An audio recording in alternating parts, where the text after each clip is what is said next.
Hello friends. आज हम बात करेंगे भारतीय साक्ष्य अधिनियम 1872 की धारा 34 एवं वर्तमान भारतीय साक्ष्य अधिनियम 2023 की धारा 28 के बारे में, जो ये बताता है कि entries in account books when relevant, यानी जो अकाउंट बुक्स हैं, जो लेखा पुस्तकें हैं, लेखा बहिया हैं, बही खाते हैं, उनकी एंट्रीज कब रिलेवेंट हैं। तो जब हम दोनों सेक्शन पढ़ते हैं तो इसमें कोई भी बेसिक डिफरेंस नहीं है। वर्ड बाय वर्ड, शब्दशः दोनों सेक्शन बिल्कुल एक से हैं, केवल इनके सेक्शंस के नंबर चेंज हुए हैं। पहले जो धारा 34 में था वो वर्तमान में धारा 28 में है। तो ये सेक्शन ये कहता है कि कर्तव्य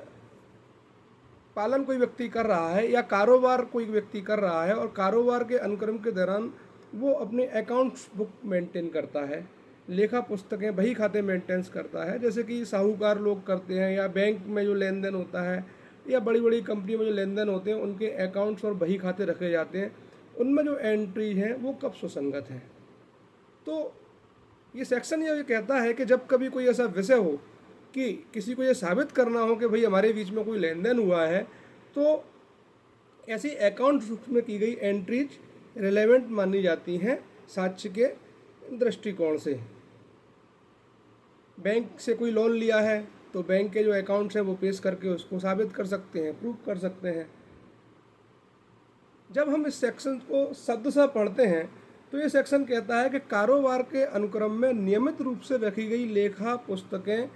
की प्रविष्टियाँ, जिनमें वे शामिल हैं जिन्हें इलेक्ट्रॉनिक फॉर्मेट में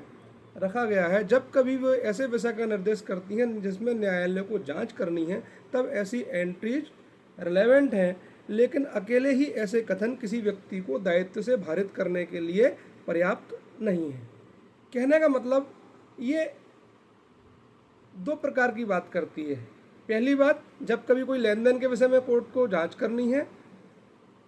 या अपनी राय बनानी है, तो ऐसी एंट्रीज जो अकाउंट्स बुक में की गई हैं वो रिलेवेंट है। लेकिन इसके बाद ये सेक्शन का दूसरा पार्ट ये कहता है किंतु वे एंट्री अकेले ही ऐसे व्यक्ति को दायित्व से भारित करने के लिए पर्याप्त नहीं है, यानी कि उसकी अकाउंटेबिलिटी फिक्स करने के लिए केवल ये एंट्रीज ही फिक्स नहीं है। इसका मतलब क्या हुआ कि एंट्रीज रिलेवेंट तो हैं, लेकिन जो व्यक्ति इन एंट्रीज के ऊपर केस लेके आया है उसको यह भी साबित करना पड़ेगा कि वो क्या आधार थे, वो क्या ग्राउंड्स थे जिनके लिए ये एंट्रीज की गई थी, ऐसी क्या आवश्यकताएं थी, आपके बीच में क्या कारोबार था, क्या आवश्यकता पड़ी जो आपने इनको, ये पैसे का लेन देन आपके बीच में हुआ और आपको ये एंट्रीज करनी पड़ी, यानी उसके लिए अन्य साक्ष्य भी लेकर आना पड़ेगा। तो जब हम इस सेक्शन को पढ़ते हैं तो क्या कहता है, ये कारोबार के अनुक्रम में नियमित रूप से, यानी कोई व्यक्ति कारोबार करता है वो रेगुलरली कोई एंट्रीज करता है अपने अकाउंट बुक में, बही खाते में, तो वो एंट्रीज चाहे वो इलेक्ट्रॉनिक फॉर्मेट में हो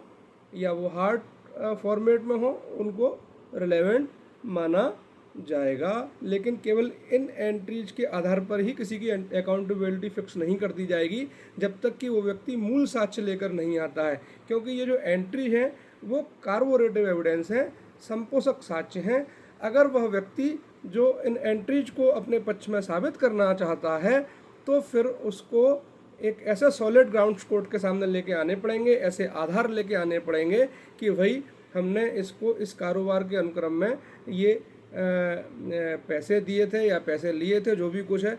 और फिर इन एंट्रीज से उसका कॉरोबोरेशन किया जा सकता है, उसकी संपुष्टि की जा सकती है। तो कहने का तात्पर्य क्या है भाई, हम लोग स्वीकृतियाँ पढ़ते हैं ना, सेक्शन 21 एविडेंस एक्ट में जो हम पढ़ते हैं ना कि स्वीकृति जो है उसको करने वाले व्यक्ति के विरुद्ध ग्राह्य है, लेकिन उसके पक्ष में उसको कुछ विशेष अवस्थाओं के सिवाय उसके पक्ष में साबित नहीं किया जा सकता, लेकिन दूसरा व्यक्ति उसका लाभ उठा सकता है। तो स्वीकृतियाँ अपने पक्ष में साबित करने के लिए वो अपवाद बताने पड़ेंगे। उसी प्रकार से ये अपवाद है, अगर कोई एडमिशन है उसको जो अपने पक्ष में साबित करना चाहता है तो यहाँ पर एक प्रकार का अपवाद है सेक्शन 21 का ये।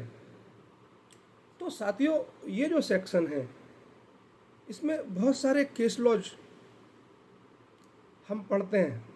जिसमें सबसे महत्वपूर्ण केस लॉज आपको याद होगा जैन डायरी